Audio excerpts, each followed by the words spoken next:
this is We Love Betting. We love talking about betting. We like sharing it with you guys as well. So we're here now talking about the new football season. League Two now, as we delve into the fourth tier to find out who will be winning that title come May. At the moment, Rotherham are the 4-1 favourites. Of course, that's the best price you'll get. And then brought in Steve Evans from Crawley, of course. Fleetwood, who won the Blue Square division, they're 6-1. And then Chesterfield, who come down from League One, at 12-1. And Bristol Rovers, under Mark McGee, 14-1. Nick, any of those four, your main bet in this section, or something else maybe?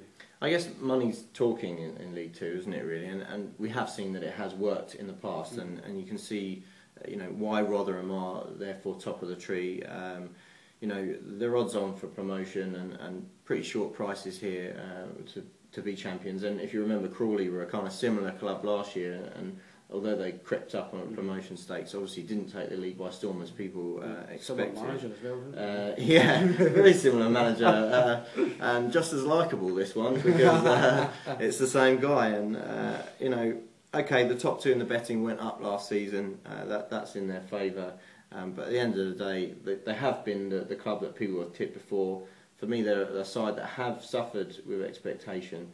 And that they're just too short for me. The new stadium may be a positive in the greater scheme of things, but from a footballing sense, there's countless examples of clubs that move to new stadiums and lose that kind of home fortress effect.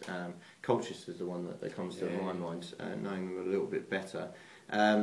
If I was to pick a side out, I'd be incredibly biased, Chris, and I'd pick out Southend at 18-1 you can get with Coral, and I think 18-1's a huge price for the side that was effectively the best team that didn't go up last year. They were, don't laugh, they were the second top scorers in the league last year. Only the top two conceded less goals. They finished the season in decent form. They won 6 of their last 10. That was good for 4th in the form table, and just missed out on the last day. Crawley got a lucky goal, didn't they, and denied Southend. Paul Sturrock got all the experience. Unfortunately, they did have a dip in those wintry months. I think they had post-Christmas blues, to be honest. That's what let them down at the end of the day. The only thing I think that why they're this price is because Paul Sturrock, once again, in what is becoming a familiar style, is overhauling the squad again. There's a number of players that have left the club that were key players at different parts of last season. Jean-Paul Kalala, Liam Dickinson, Glenn Morris, who's the #1 goalkeeper at the start of the year, Anthony Grant's been sold as well. All guys that have been central to the team at some point or other, but have now been asked to move on, which is a little strange, I'll give you that. But it seems to have worked for him. He tinkered all of last season. He really played the loan market an awful lot, and constantly seemed to be bringing in new strikers, new formulas. Every time there was a bad performance, he'd overhaul the team. A key thing will be, though, keeping hold of Ryan Hall. I always appreciated what a good player Ryan Hall was for Southend, but what I didn't know was that on top of his 14 goals he scored last season, he got 19 assists, which was the highest assist for any player in the English Football League structure. Absolutely incredible, and the guy has, rightly so, got interest from Championship clubs. It could be defining for Southend if they can keep hold of him or not. A few other wingers and defenders, the likes of Anthony Straker and Ryan Cresswell, coming into the club. And if he can get the right blend, and he's a very experienced manager, he knows what he's doing. As a fan, I'm too scared to back them at 18-1, but I just think that is an enormous price when you compare it to the sort of 7-2, 4-1 that's kicking around for Rotherham. Yeah, well, the Southend-born Nick tips up Southend to win League Two. Mark, are you feeling more love for the head boys and the betting Rotherham, Fleetwood, etc.? A little bit more. I certainly don't love Southend as much as Nick loves Southend. Nick loves Southend.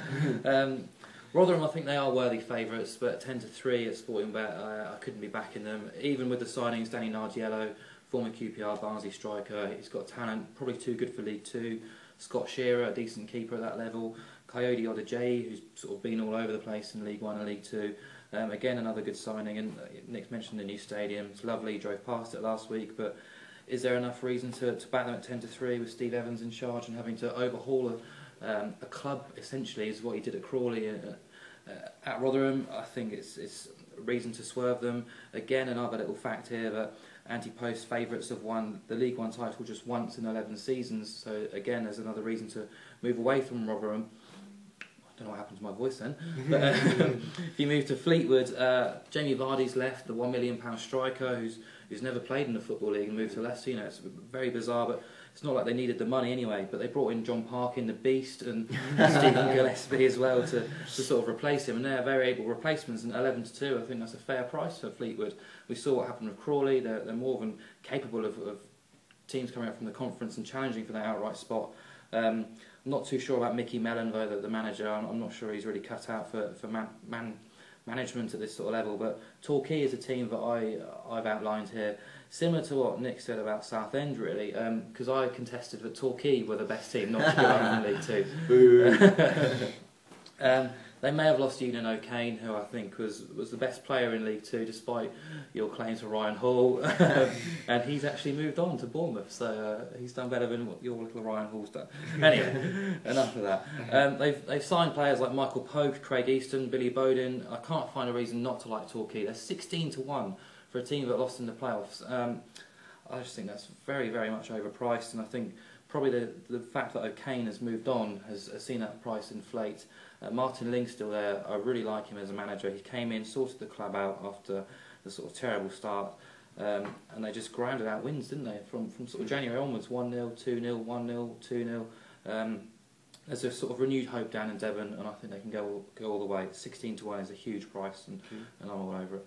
The boys seem to be ignoring the top two in the bet. You can ask them now for their main bets in terms of League Two champions. Who's it now? Yeah, I mean, it seems we're both going for seaside towns. There's something in the air, and it's in the Southend area. It's on the Thames Estuary. Get stuck in at 18-1. Thames Estuary. Get to Devon. It's lovely down there. Torquay, 16-1. Southend and Torquay then.